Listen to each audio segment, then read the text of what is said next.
আসসালামু আলাইকুম। আমরা ১৭তম শিক্ষক নিবন্ধনের একজন প্রার্থী ভাইবা দিয়ে এসেছেন।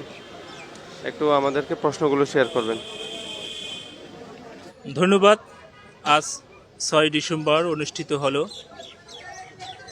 প্রভাষক আরবি মাদ্রাসা বিষয়ের ভাইবা। আলহামদুলিল্লাহ ভালোই হয়েছে। ভাইবার প্রশ্ন হয়েছিল বিশেষত আমি হাদিসে কামিল করেছি, সিয়াসিত্তা হাদিস সম্পর্কে জিজ্ঞাসা করা হয়েছে। বলা হয়েছে বুখারী শরীফের পূর্ণ নাম, বুখারীর সংকলকের পূর্ণ নাম জিজ্ঞেস করা হয়েছে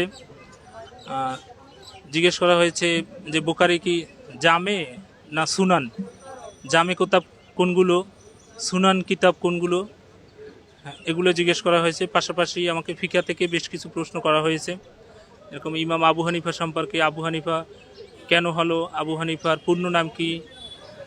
বলা হয়েছে যে ইমাম আবু হানিফা আমরা কি সবাইয়ের জন্য কি আমরা কারা কোন মাযহাবের অনুসারী, হানাফি মাযহাবের কিনা, সকল মুসলিম উম্মাকেই মাযহাব মানা দরকার কিনা, মাযহাব কি আমাদের মানতেই হবে, এভাবে প্রশ্ন করা হয়েছে। আমাকে বিশেষত হাদিস এবং ফিকার বিষয়ে প্রশ্নগুলো ধরা হয়েছে। ভাইবার ভিতরে মূল কোন বিষয়ের দিকে লক্ষ্য রাখতে হবে?